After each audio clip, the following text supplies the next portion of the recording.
Yes and no. It was right.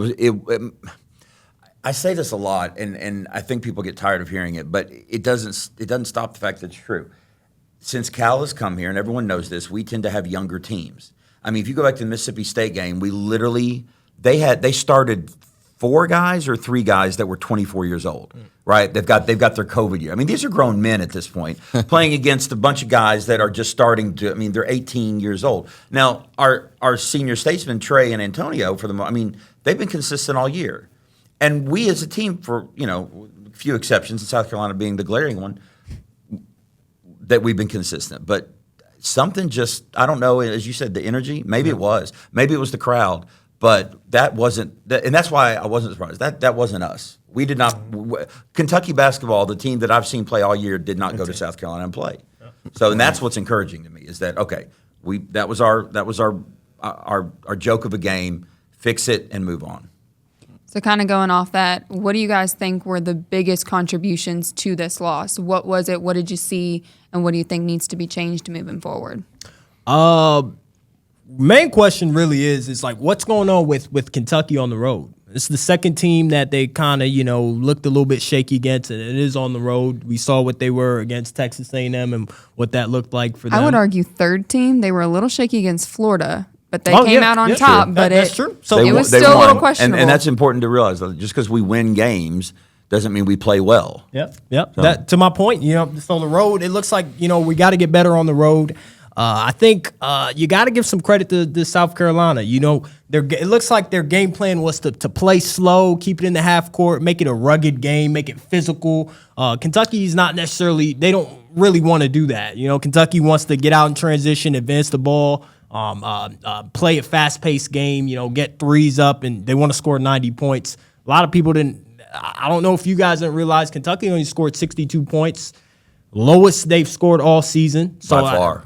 By far. So I think, you got to give some credit to South Carolina, but we got to be able to take a look at Kentucky on the road. They have to be better on the road. We saw Tawani Beckham, who sat in this chair, a few episodes ago, said, let's see what they look like on the road. We're seeing that right now. Well, it's one of the things I hate about the neutral game schedule that we play. It's like we're not I get that we schedule those because that's what the NCAA tournament's going to look like. It's going to be a neutral game, right? I mean, you're going to have 50-50 crowd practically. But you're not growing when you do that. I mean, I love the fact that we've got this home and home with Gonzaga, right? I mean, it was tough going to their place. It'll be easier this year. But we could – Kansas, Carolina, Duke, Michigan, the blue bloods of basketball, if we could schedule home and homes with them, we'd have an easy game at home or easier. Let's not forget who we might be playing. But then we'd have to go to their place. And can you imagine the lessons learned going to Cameron Indoor Stadium? Oh, yeah, that'd be good. And having to play Duke in that chaos, right? That'd be good. Because they've not been prepared to play on the road in the SEC and what the energy that the opposing crowd's going to bring. And even if they have, according to your point, they won at Florida. They lost at A&M, but they won at Florida. So here's another game where they didn't just lose. They got embarrassed.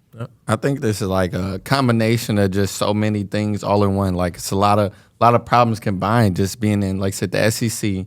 It's always going to be a tough matchup, and we're talking about the top blue blood of the SEC. We're talking about Kentucky that everybody wants. But everybody wants. Yeah.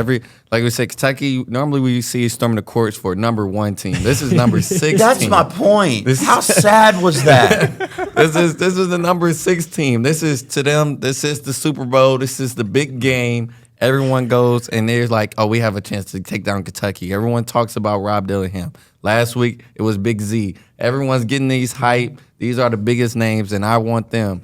And, it's a mix of it. So seeing that their defense has been lacking, not just this game, but the games prior. We talked about closing out on shooters, just that urgency. And it's starting to show signs of just their age and youth. When they can't run, they're making it half-court games. The defense is really starting to show a little bit, and Cal, like say, has to regroup these guys. It's starting to show. It's starting to become obvious where the defensive lackings are. But the encouraging thing, if we can, and there are encouraging things from this game, but the encouraging thing is offense is always the first thing they get down. Because that's all when you're a basketball player. I know the phrase is defense wins championships. That's logically not even close to being true, right? So defense is always the thing that comes later. Right. And what we know about this team is we've got athletes, and we have high IQ basketball athletes.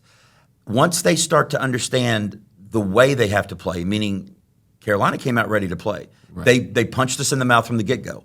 Once we understand that we have to treat everyone the way they treat us, meaning they got to be our Super Bowl mentally. We've got to come out and have a chip on our shoulder, and then we got to punch them in the mouth. We've got to out-physical them because we may be young, but we can be physical with these teams. We can, and we have to show that we're not backing down. We're going to go forward with it and play them that way. And I think the other thing that stood out to me defensively, and this has kind of been becoming like maybe the last 3 games I've started noticing more and more. When we run into a screen, we stop. And to be honest, that was my move, my freshman year, right? Because when I got screened, I was like, okay. The mental attitude was, I'm out of the game. I'm out of the play. So I got screened, I got hit, so I'm done, right? And we are running into screens constantly and then just standing still, not trying to recover. Now, when we get around a screen, when we go through a screen, we're there. But when we run into one, we're just like, all right, well, it's going to be 5-on-4 now. I mean, and to me, that's just a frustrating thing to watch. And yet I have to sit there and say, but you idiot, you did the same thing when you were a freshman. It's just the easy thing to do. Physicality, you get hit, you're like, all right, I'm done for the play. I'm done. I'm going to sit the rest of this one out. Y'all got this one, man.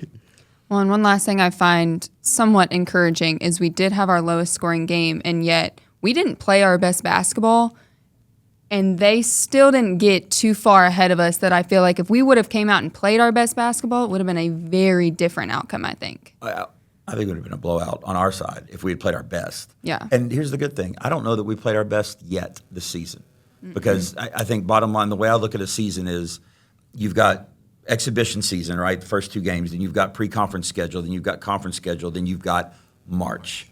Everything is practice until you get to March. That's just the way basketball works. So rankings don't matter, the net doesn't matter, the quad 1, quad 2, none of that matters. What matters is, are you using games like this as a practice, as here's where we're lacking. Everything we're talking about that we saw, well, I promise you, Cal's seen 100 or more things that he's got to fix. Right. Hopefully the team has seen them too, and he's pointing them out.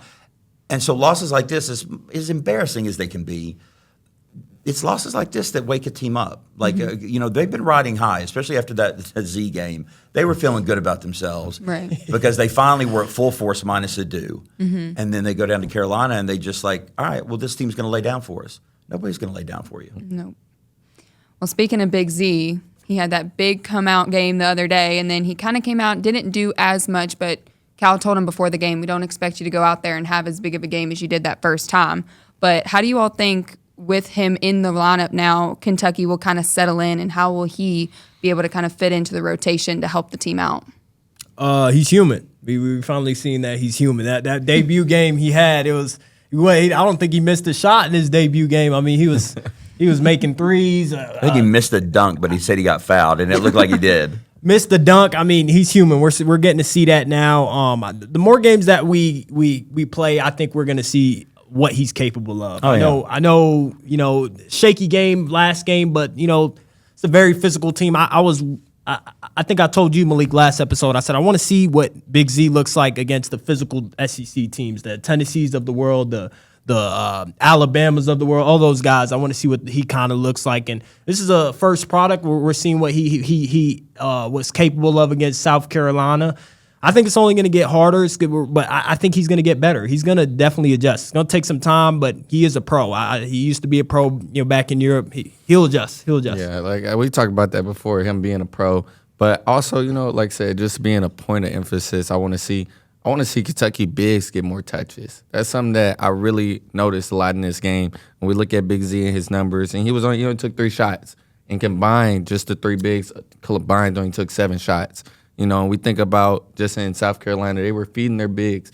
And we got some really good bigs, and these guys I think they really should have a chance to try to dominate down low. It's funny because you just looking at the stats, we match them on points in the paint. I mean, and I think that's what we fall into is that Zvonimir can play with his back to the basket. Aaron can, but seems much more comfortable spotting up. Yeah. And Ugonna has to play with his back to the basket. So when we've got guys down on the low post, a lot of times, I mean, we've got such great penetrators, they've got a decision to make. Do I throw it in and let them try to do something? And look, the bottom line is just offensively, you need to throw it in because that gets the defense moving, and that's going to open up the weak side a lot of times. But if I throw it in, or I know I can take my man one-on-one and do it my own. And I'm not saying selfishly score on my own. I'm saying if I want the defense to collapse inwardly, which is what happens when it goes into a big man, then we've got guys that can make that happen on their own and even score easily. And so a lot of it is, especially now that we finally have all three, learning how to trust them with the ball in the low post, learning how to trust them with the ball in their hand at all. Right. For sure. Well, any last remarks from this South Carolina game before we kind of preview our game against Arkansas on Saturday? Just to piggyback off of what Cameron said, and I think you said it too, Malik. They look different out there this last game against South Carolina. I think it was just the offense didn't look like the Kentucky team that we've been watching against Miami versus Kansas. You know, those big games where we were like, okay, this team they can really play. They advance the ball. They're playing at a fast pace. They're fun to watch. When I watched that South Carolina game, you know, it just wasn't fun to watch. I didn't enjoy it. It was a lot of one-on-one, a lot of your turn, my turn kind of thing. And I don't know. I just felt like they didn't look like the same Kentucky team we were accustomed to watching all year. And sometimes that kind of scares me a little bit, you know, especially, you know, a guy like Reed Shepherd. This is one of the best three-point shooters in the country. I think he's coming for your record. He'll get it. He'll get it. I mean, he will. I don't know how he doesn't take it from him. But a guy like him, like I want to see him get more shots. I want to see him involved a little bit more.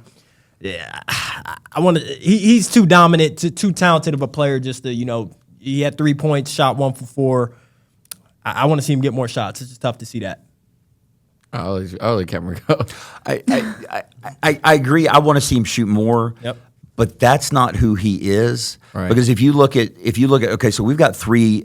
We thought we were getting two amazing guards in DJ and Rob, and we did.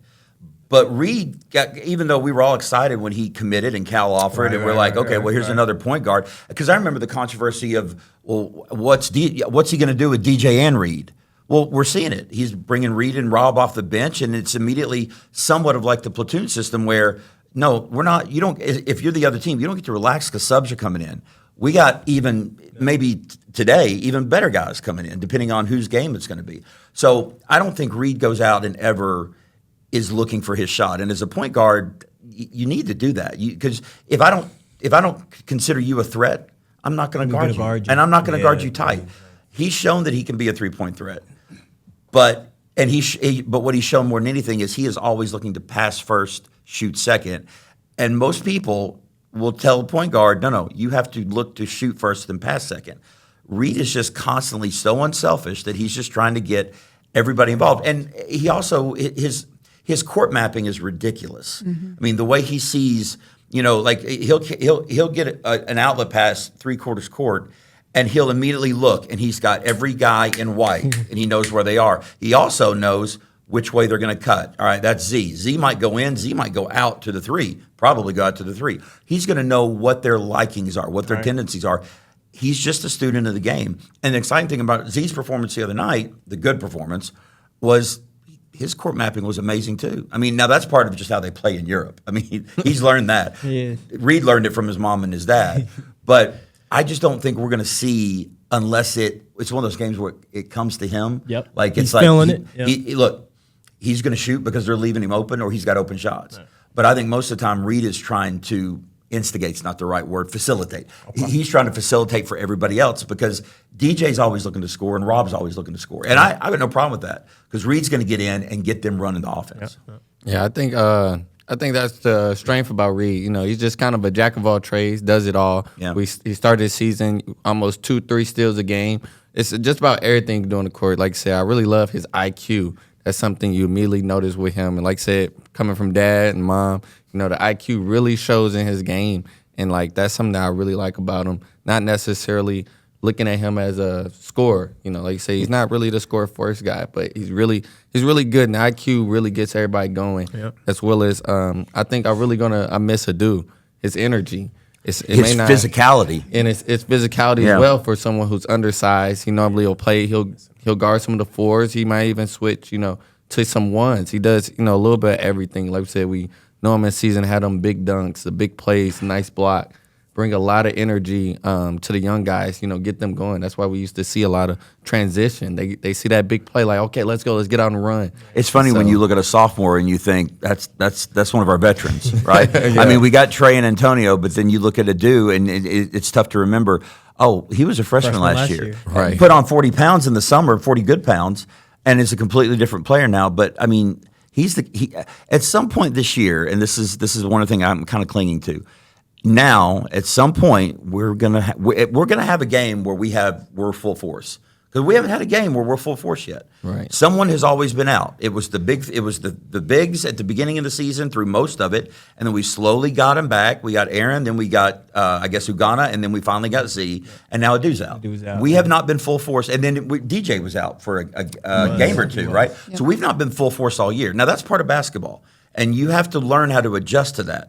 But when we are full force, if we can stay away from injury, and maybe I'm always kind of an eternal optimist, but I don't see too many games like the Carolina game happening. I just don't. It just seems like it was an outlier to me. It's not to excuse what they did. They need to learn from what they did and make changes. But I just don't see that happening again. To that extent. Will we get beat? Probably. But are we going to get beat by 17 again?